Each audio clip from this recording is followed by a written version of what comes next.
राजकस्य कराग्रेण शिरः काया दपातयत दपातयत। तो जी ब्रजवासियों ने तो जोर से जय जयकार बोली। कन्हैया बोले, ब्रजवासियों छांट ले अपने अपने कपड़ा, खोल खोल कर पोटली, जिसको जो पसंद आए सो निकाल के पहन ले। बाकी के सबरे दर्शकन को लुटाए दो। तुम पहिनो और प्रेम ते मेला घूमो बाल मेरे ब्रजवासियों। पर वह कपड़े पहनकर जब ब्रजवासी चलने लगे तो पूरी सड़क साफ होने लगी।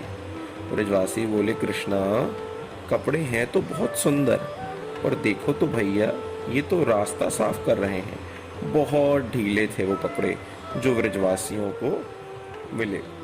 भगवान बोले, अब ज्यादा ढीले हैं तो थोड़ा ऊपर लटका लो, ऊपर पकड़ लो। अपनी मर्जी से छांटे हैं, जब ऊपर लटकाए पड़े तो ऐसे लगे जैसे हैंगर से टांग दिए हो। कृष्ण आनंद ना आ रहा भैया इन कपड़ों में। भगवान बोले, तो अबे नेक संभाल कर चलो, आगे कुछ हम व्यवस्था कर देंगे। सभी ब्रजवासी ढीले ढाले कपड़े पकड़े चले जा रहे। दर्जी ने देखा तो बड़ी हंसी आई कि ये नया फैशन कहाँ से चल पड़ा। सब के सब ढीले ढाले कपड़े। भगवान को तो देखते ही दौड़ा आया वह दर्जी। बोला, अरे सरकार आपकी आज्ञा हो जाए तो ये ढीले कपड़े सब ठीक कर दूं। भगवान बोले, भैया तेरे मुंह में घी शक्कर, जल्दी कर, हम तो तोइया देखने आए थे। अरे आओ आओ सरकार, उस दर्जी ने कहा, मेरा सौभाग्य होगा सबको अपनी दुकान पर लाकर, सबका नाप लेकर, सबके वस्त्र सिलकर अपने हाथों से सही ढंग से करके पहना दिए। उस दर्जी ने ब्रजवासियों को जब बढ़िया व्यवस्थित वस्त्र पहनवे में आए गए, गदगद हो गए ब्रजवासी और बोले, कन्हैया आनंद आ गया, अब तो या पोशाक में हम ही राजकुमार लग रहे हैं। भगवान बोले, भैया दर्जी तुमने हमारे ब्रजवासी प्रसन्न कर दिए, बोलो तुमको क्या इनाम दिया जाए। दर्जी ने मन में सोचा, धोबी को क्या इनाम मिला वह तो देख ही लिया। हाथ जोड़कर डरता हुआ बोला, सरकार आपकी दया दृष्टि बनी रहे, मुझे कुछ और नहीं चाहिए, बस आपकी कृपा बनी रहे सरकार। भगवान बोले, अच्छा जाओ, हमारा आशीर्वाद है कि तुम खूब फलोगे फूलोगे। तो देखिए आजकल आप देख ही रहे हो कि दर्जी कैसे फल फूल रहे हैं। जितने का कपड़ा होता है उतने से उससे ज्यादा सिलाई लग जाती है, और दूल्हा सरकार की पोशाक बनानी हो फिर तो दर्जियों के कहने ही क्या, माला माल हो जाते हैं। भगवान ब्रजवासियों से बोले, भैया अब तो कोनो कसर ना आए। ब्रजवासी बोले, नहीं लाला, आनंद तो आए गए हो या कपड़ा में, पर अभी नेक कसर तो है। ब्रजवासियन के गले में जब तक मोटी सी माला ना पड़ी होए तब तक आनंद नहीं आता। ब्रजवासी माला के बड़े शौकीन होते हैं। यदि कहीं नहीं मिलेगी माला तो स्वयं बाजार में खरीदेंगे और बढ़िया माला खरीद कर बिहारी जी को ले जाकर दिखाई देंगे। जय हो बिहारी जी महाराज। दूर से ही दिखाई दई और प्रसादी बनाकर पहन लेते हैं ब्रजवासी। भगवान बोले, अच्छा चलो आपको माला का शौक है तो कुछ माला का प्रबंध करें। ततः सुदामनो भवनम मालाकारस्य जगमतु। मथुरा में एक सुदामा नाम का माली रहता था। ये माली का नाम था सुदामा, जो माधव का, श्री कृष्ण का अनन्य भक्त था। भगवान उसके घर पहुंच गए। कितने लोगों ने घर आने को कहा पर किसी के यहाँ नहीं गए और माली के यहाँ बिना बुलाए ही पहुंच गए, क्योंकि वह प्रभु का अनन्य भक्त था। जो माधव का घर में दर्शन किया कि वह तो आनंद विभोर हो गया, मुग्ध होकर नाचने लगा। जितनी मालाएं थी सब उठा लाया और उसके पास तो कुछ था भी नहीं, निर्धन था। मोटी सी एक बढ़िया माला माधव के गले में डाल दी। बाकी सारे ब्रजवासियों को माला पहनाकर साष्टांग दंडवत प्रणाम करके स्वागत करने लगा। भगवान ने उसे विशुद्ध पराभक्ति का वरदान दिया और आगे बढ़ गए। ब्रजवासी बोले, लाला बढ़िया पोशाक मिल गई और गले में मोटी सी माला आ गई, पर नेक कसर और है लाला, तू अच्छी तरह से जानता है ब्रजवासियन के माथे पर जब तक थापक थुआ चंदन ना पुतो होए तब तक आनंद नहीं मिलता। 4 कदम और आगे बढ़े तो क्या देखा कि 3 जगह से टेढ़ी मेढ़ी कुबड़ी चंदन का पात्र लिए चली जा रही थी। बड़ी सुगंध आ रही थी। देखते ही भगवान ने आवाज लगाई, अरे ओ सुंदरी जी। कुब्जा ने जिंदगी में पहली बार अपने आप को किसी के मुख से सुंदरी कहते हुए सुना था। सुंदरी संबोधन सुनते ही तुरंत पीछे मुड़ी और माधव की छटा को जैसे ही देखते ही वह दौड़ी दौड़ी कृष्ण के पास आई। भगवान के पास आकर बोली, सरकार आपने मोते कछु कही क्या? भगवान बोले, हाँ सुंदरी, हम आपको बुलाए रहे हैं। अहो भाग्य महाराज, कहो मैं क्या आपकी सेवा करूं? भगवान श्री कृष्ण बोले, पहले तो आप अपनो परिचय दो कि आप कौन हो। कुब्जा ने प्रसन्नता पूर्वक अपना परिचय दिया। दास्यस्मे हम सुंदर कंस सम्मता त्रिवक्र नामा हैनुलेप कर्मणि मद्भावितं भोजपतेरति प्रियम विना युवाम को न्यतमस्त दर्हति। महाराज, मैं कंस की दासी सैरंध्री हूँ। मेरे हाथ का घिसा हुआ चंदन पूरे मधुपुरी में इतना प्रसिद्ध है कि भोजपति कंस को भी मेरा चंदन बहुत पसंद आया, इसलिए दरबार में चंदन देने की सेवा मुझे लगा दी। भगवान बोले, महाराज कंस मेरे सगे मामा जी लगते हैं, तो क्या वह चंदन आज हमें दे दोगी जो हमारे मामा जी को देने जा रही हो? कुब्जा बोली, सरकार ये तो मेरा सौभाग्य है कि मेरे चंदन को आप लगाएंगे। अरे आपकी आज्ञा हो जाए तो मैं लगाए दूं। भगवान बोले, वाह, तब तो आप ही लगाओ। अब बेचारी 3 जगह से टेढ़ी कुब्जा चंदन ले लेकर भगवान के माथे पर लेपन करने लगी। ब्रजवासी भी आगे बढ़ने लगे, हाँ देवी जी, नेक इतकु भी इधर भी लगाओ। देखते देखते सबरो चंदन ब्रजवासियन के माथे पे पोत दियो। थोड़े बहुत टिपकी में तो ब्रजवासियन को आनंद आता ही नहीं है। कहने का अभिप्राय कि थोड़ा थोड़ा चंदन लगाने में ब्रजवासियों को आनंद नहीं आता, ब्रजवासी तो पूरा माथा पोत लेते हैं। गलछप्पा संप्रदाय ब्रजवासियन की अलग, पूरा मुंह जब तक चंदन से ना लिपट जाए तब तक आनंद नहीं आता ब्रजवासियों को। सब चंदन पोत लियो ब्रजवासियों ने, पूरा पात्र ही खाली कर दिया।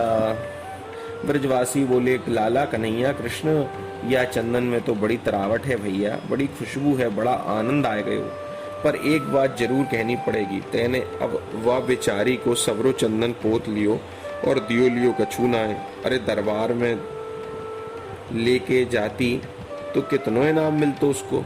भगवान बोले, अरे ब्रजवासियों, ऐसी बात है, हम ऐसी कीमती चीज देंगे जो काऊ ने नाय दी हो उसके। भगवान तुरंत कुब्जा के पास आए और पैर के अंगूठे को अपने उस कुबड़ी के पैर के अंगूठे को, उसके पैर के अंगूठे को अपने श्री चरण के अंगूठे से दबाए कर वाकी ठोड़ी से हाथ लगाए दिए। दाऊ जी तो मुंह फेर कर बोले, कन्हैया ध्यान राखियो, ये वृंदावन ना है। भगवान हंसकर बोले, दाऊ भैया चिंता मत करियो, मोको पूरा ध्यान है। ग्वाला सब हंसकर बोले, कन्हैया कुछ हो जाए, तेरी जोड़ी तो बन गई, तो तू त्रिभंग और ये त्रिभंगा, तू भी 3 जगह से टेढ़ो रहे और जे भी 3 जगह से टेढ़िए दिख रही है। सब ग्वाला हास परिहास कर रहे थे और इतने भगवान ने जोर का एक झटका मार दिया और मुकुंद स्पर्शनात् सद्यो बभूव प्रमदोत्तमा। कन्हैया ने एक झटके में वाके तीनों कुवड़ गायब कर दिए और ऐसी जगमगाती दिव्य रूप छटा के साथ प्रकट हो गई कि देखने वालों की आंखें भी भौचक्की रह गईं। आज वो कुबड़ी दिव्य सुंदरी बन गई। हे भगवान, जो छोरा केवल पहलवान ही ना है, जादूगर भी है। जन्म की कुबड़ी एक झटका में सीधी कर दी आने।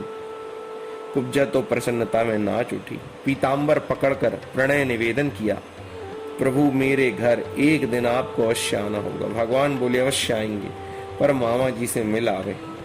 अब तो महाराज सब प्रसन्न हो गए। मथुरा के बड़े बड़े जितने भी व्यापारी थे वो सब जगह जगह पर भगवान का तांबूल, लौंग, इलायची आदि खिला खिला कर स्वागत करने लगे।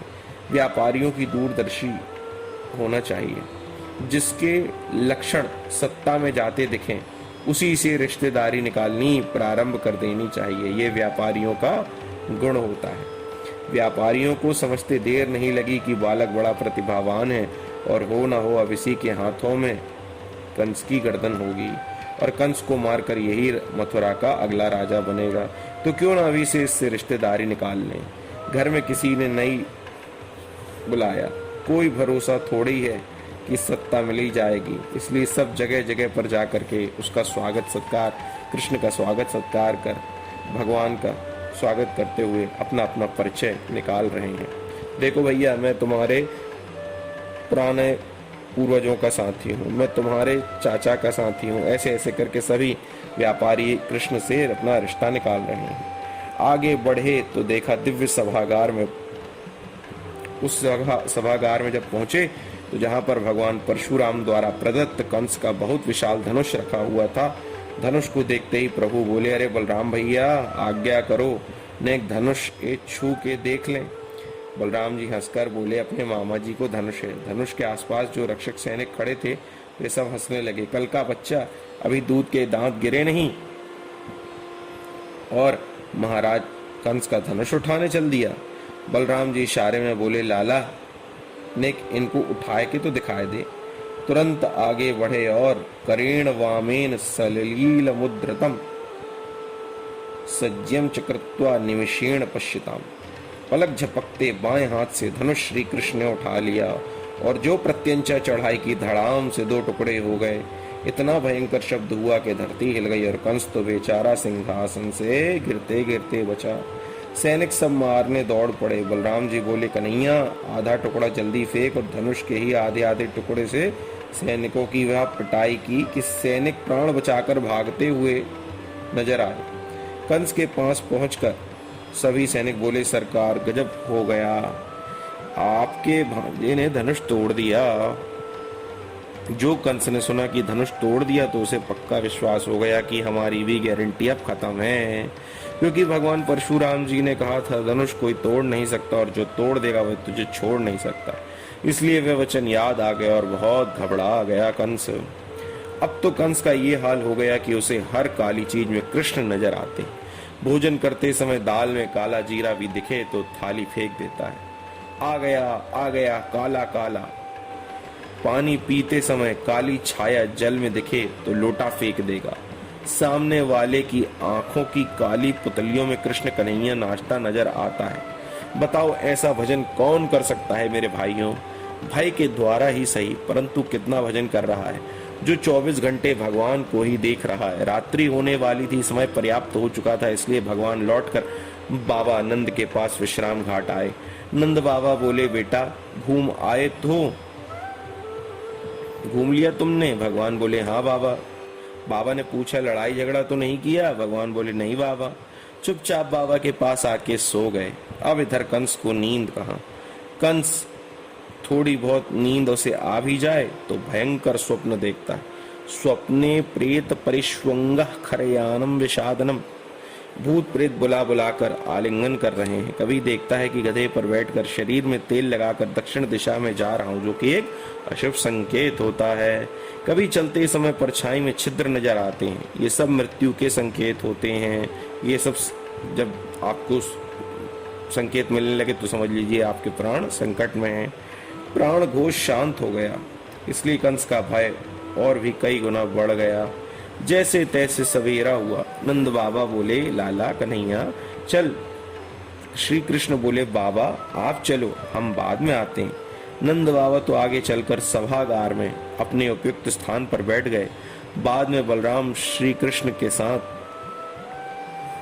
चले और जैसे ही प्रभु ने सभागार में प्रवेश किया तो दरवाजे पर कोलिया पीड़ नाम का बड़ा विशालकाय हाथी, जिसमें 10,000 हाथियों का अकेले बल था। मतलब एक कोलिया पीड़ हाथी था जिसमें 10,000 हाथियों के बराबर का बल अकेले था, मुख्य दरवाजे पर खड़ा है। भगवान बोले, महावत हाथी हटाओ, हम भीतर जाएंगे। ये सुनता क्यों नहीं है? हाथी क्यों नहीं हटाता? इतने पर भी नहीं सुना तो भगवान ने डांटा, ज्यादा गड़बड़ करेगा तो एक मुष्टिका में तुझे और तेरे हाथी को सीधा यमलोक का रास्ता दिखा दूंगा। अम्बष्ट अम्बष्ट मार्गम नव दह्य पक्रम नाचिरम नोचित सकुंजरम वाद्य नयामी यम साधनम। नोचित सकुंजरम त्वाद्य नयामी यम साधनम। भगवान के हाथ का मरा कोई यम सदन नहीं जाता। तो क्यों यम साधनम कहा? यम साधनम का मतलब है यमैः साध्यते, यम नियम आदि अष्टांग योगों की सिद्धि से जो गति योगियों को मिलती है वह एक थप्पड़ में हम तुम्हें दे देंगे, भगवान ने ये कहा। अब महावत को जैसे ही भगवान ने ऐसा कहा तो महावत तो क्रोध में आ गया। मदान दांत ही खड़ा था, उसमें अंकुश मारकर भगवान की तरफ उस महावत ने दौड़ा दिया। भगवान ने भी दौड़कर उसके दोनों लंबे लंबे दांत पकड़कर जोर का झटका मारा। हाथी पूरा वेदांती बिना दांत का हो गया। बलराम जी बोले, कन्हैया एक दांत मुंह को भी दे। सो एक दांत बलराम जी की ओर उछाल दिया। दोनों भाइयों ने वाके दांत से वाकी पीठ पर एक एक कर दी। हाथी महावत दोनों ही मार दिए। भगवान बोले, बलराम भैया जब दरवाजे पे ही खटपट है तो भीतर भी गड़बड़ होगी, खाली हाथ जाओ ठीक ना आए। पर हाथी के दांत ए संगई ले चले। तो रक्त रंजित हाथी का दांत कंधे पर धरकर दोनों भैया भीतर पहुंचे। जो भीतर प्रवेश किया तो सभा में हजारों व्यक्ति बैठे थे। उन लाखों आंखों ने एक साथ भगवान को देखा और सब अपनी अपनी भावना से अलग अलग रूपों में भगवान का दर्शन कर रहे हैं। सुखदेव बाबा वर्णन करते हैं, मल्लानाम शनिर्नृणाम नरवरः स्त्रीणाम स्मरो मूर्तिमान, गोपानाम स्वजनो सताम क्षितिभुजाम, शास्ता स्वपितृः शिशु मृत्युर्भोजपतेर विराट विदुषाम, तत्वं परम योगिनाम वृष्णीनाम परदेवतेति विदितो रंगम गतः साग्रजः। श्रुतियां प्रभु को संबोधन करती हैं, रसो वैसा, परमात्मा तो रस स्वरूप है, अतः सारे रस आज एक साथ प्रकट हो रहे हैं। पहलवानों ने देखा तो ऐसा लगा जैसे साक्षात कठोर वज्र ही मूर्तिमान खड़ा है, श्री कृष्ण ही ये रौद्र रस है। साधारण मानवों ने देखा, देखो एक विशिष्ट महापुरुष हमारे बीच उपस्थित हुए हैं, ये अद्भुत रस आज साधारण जीवों को लग रहा है। सुंदर स्त्रियों ने देखा तो जैसे लगा साक्षात कामदेव किसी शरीर को धारण करके खड़ा है, ये श्रृंगार रस है। ग्वाल वाल जो खड़े हैं, ओहो हमारे कन्हैया आ गयो, दौड़ दौड़ कर सब गले मिलवे लगे, उन्हें अपना सखा दिखा रहे हैं। यहाँ पर सख्य रस और हास्य रस है। जो दुष्ट प्रकृति के राजा, क्षमा कीजिएगा, जो दुष्ट प्रकृति के राजा सभा में बैठे थे, उन्होंने जब भगवान को देखा तो उन्हें लगा जैसे हम सबका शासक खड़ा है, जो गड़बड़ करेगा उसी की खोपड़ी में हाथी का दांत पड़ेगा। महाशासक के रूप में प्रभु का दर्शन हो रहा है, ये वीर रस है। कंस ने वसुदेव देवकी को भी सभागार में नजरबंद करके बैठा रखा है कि तुमने अपने बच्चों को बचाने में कसर तो नहीं छोड़ी, अब देखना तुम्हारी आंखों के सामने मैं उन्हें मार डालूंगा। बंधक बनाए बैठा रखा है। तो दोनों दंपत्ति पति पत्नी आज अपनी लाला का दर्शन पहली बार कर रहे हैं। देवकी वसुदेव दोनों को दर्शन हो रहा है। आपस में कहते हैं, ओहो देखो मैं इतना सा छोड़कर आया था, आज कितना बड़ा हो गया। वात्सल्य उमड़ने लगा। देवकी मैया के नेत्र जल से भर गए। आज 11 वर्षों के बाद वह इतना सा लाला मुझे मिला है, पर ना तो बेटा कह पा रही हूँ, ना पास में जा पा रही हूँ, न अंक से लगा पा रही हूँ। इसलिए यहाँ पर दो रस एक साथ प्रकट हो रहे हैं, वात्सल्य रस और कारुण्य रस। भोजपति कंस ने देखा तो लगा कि मेरे सामने साक्षात मौत खड़ी है, मेरे सामने कालदंड लिए यमराज खड़े हैं, ये भयानक रस है। मूर्खों अज्ञानियों को भगवान का दर्शन विराट रूप में हुआ, ये विभत्स रस है। भगवान ने अभी अभी हाथी का दांत उखाड़ा है तो उसमें रक्त लगा है, और उस रक्त की बूंदें यत्र तत्र गोविंद के श्री अंग में भी लगी हुई हैं। तो रक्त रंजित में हाथी का दांत देखकर अज्ञानियों को भगवान के श्री अंग में इस रस का भी दर्शन हुआ, और वे रस विभत्स रस है। बड़े बड़े अमलात्मा विमलात्मा सिद्ध संत जो बैठे थे, उन्होंने देखा ये वही परम तत्व है।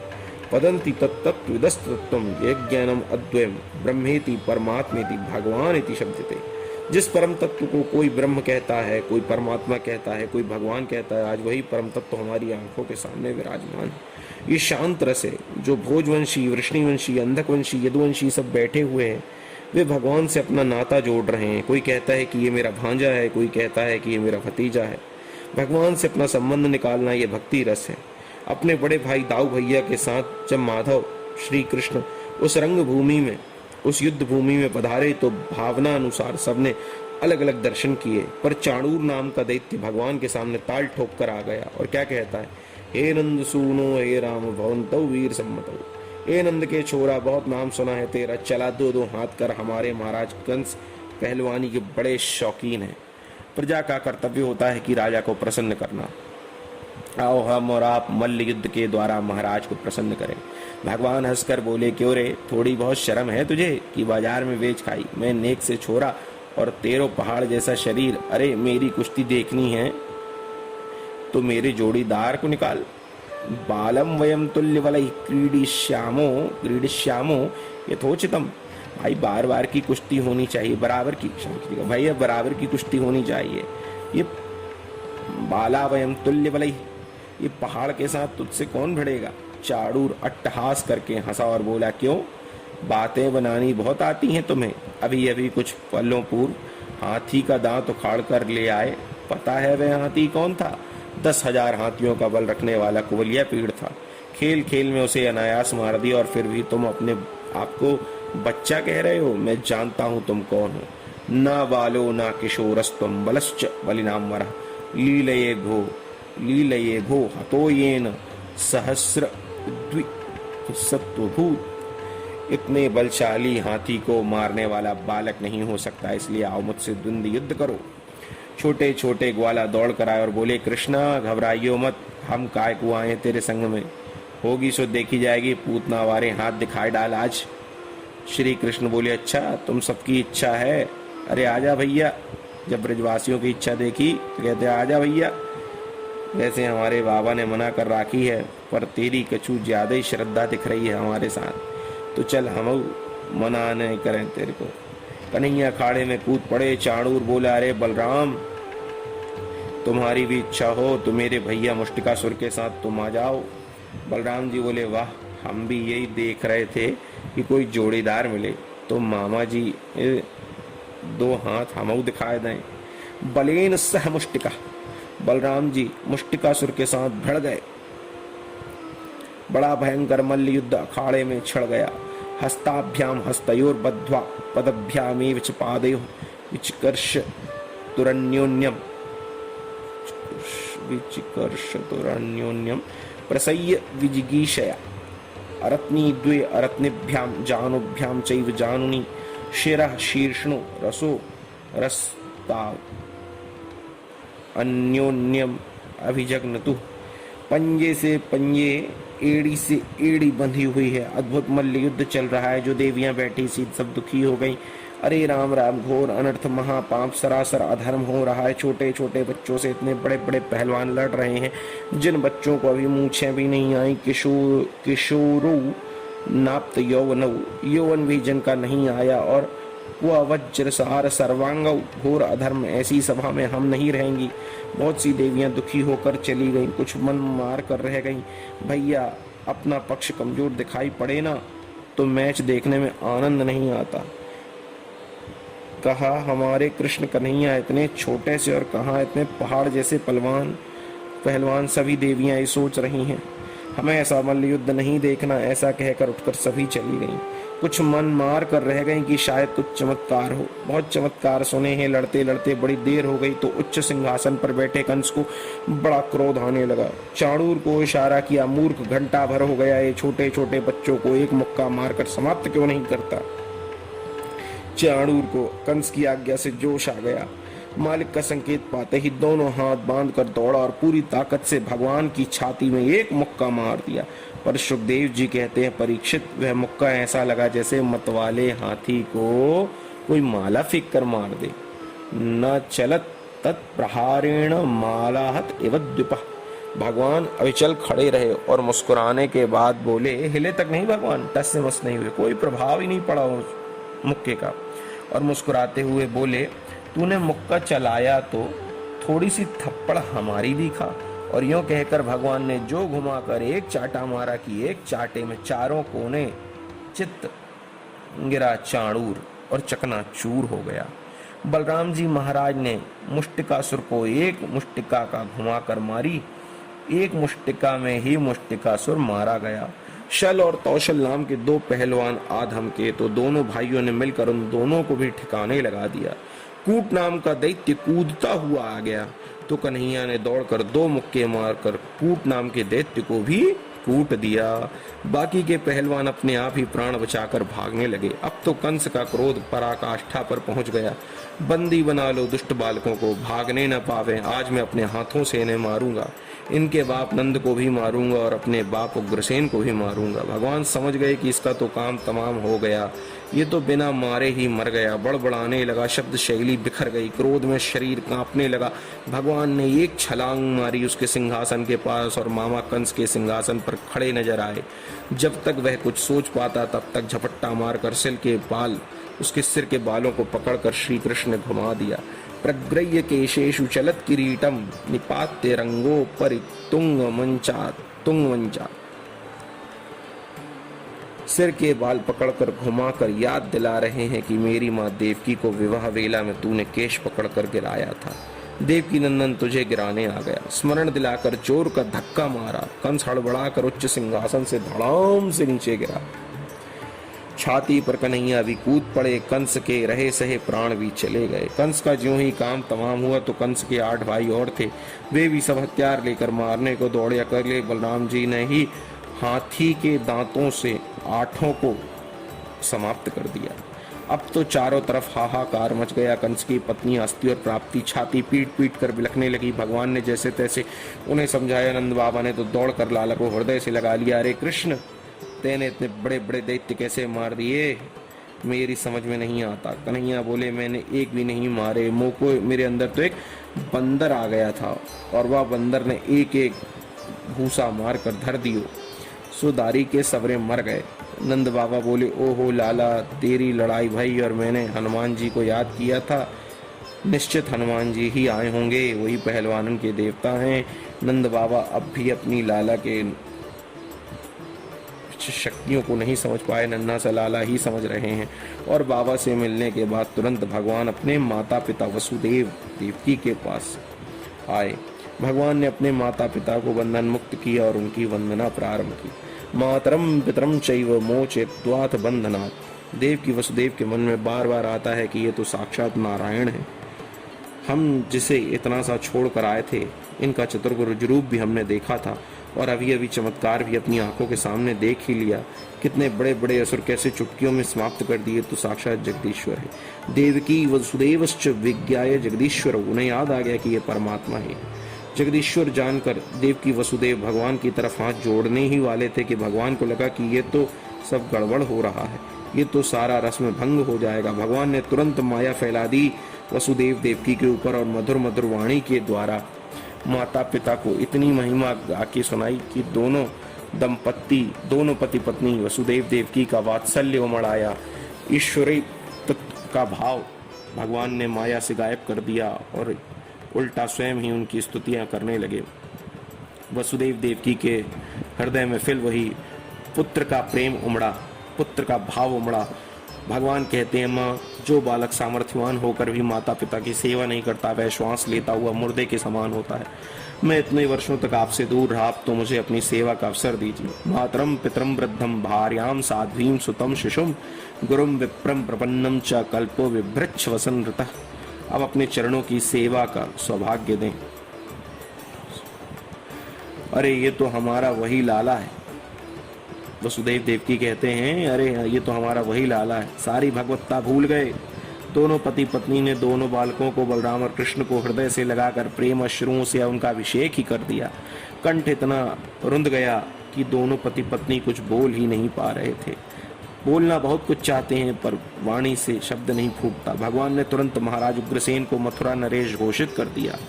उग्रसेन महाराज के बहुत बार मना करने पर भी जबरदस्ती कृष्ण ने उन्हें राजा बनाया।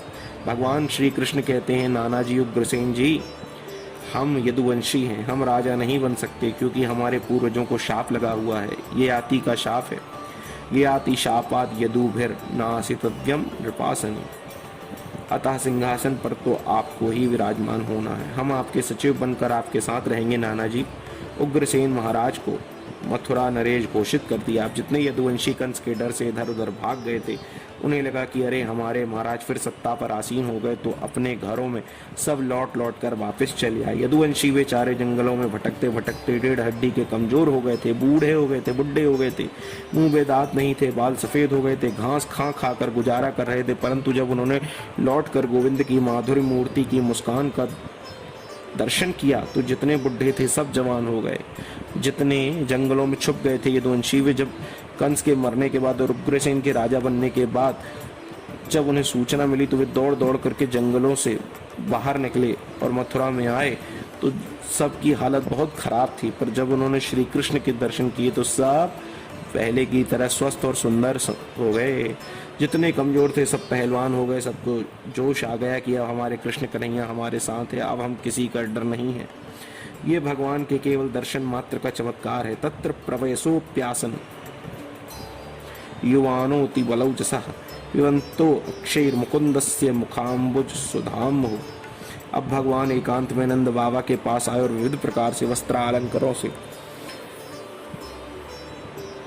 वस्त्रालंकारों से समलंकृत कर बोले, नंद बाबा अब आज्ञा मिल जाए तो कुछ दिन मथुरा में रहकर अपने जन्म देने वाले माता पिता की और कुछ यदुवंशियों की भी मैं सेवा कर लूं।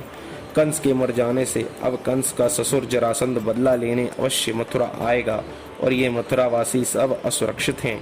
आप आज्ञा करो तो कुछ दिन इनके बीच में रहकर इन्हें भी सुख प्रदान करने की मैं चेष्टा करूं। नंद बाबा गोविंद के भावों को जान गए। वसुदेव के पास आकर सारे रहस्यों को जानने के बाद दोनों बालकों को वसुदेव जी के हाथ में सौंपकर अश्रु कंठ व्रजवासियों के साथ अपने वृंदावन धाम को नंद बाबा ने प्रस्थान किया। पूरेन अश्रुभेर नेत्रे सह गोपैर व्रजम येयौ। अब देखिए हम आपको आगे किस प्रकार से श्री कृष्ण का यज्ञोपवीत होता है एकदम, और उसके बाद वे कैसे गुरुकुल में शिक्षा प्राप्त करते हैं उसकी कथा हम अपनी बुद्धि अपनी वाणी अनुसार आपको अगले भाग में सुनाने का प्रयास करेंगे। जय जय श्री कृष्णा, जय जय श्री राधे।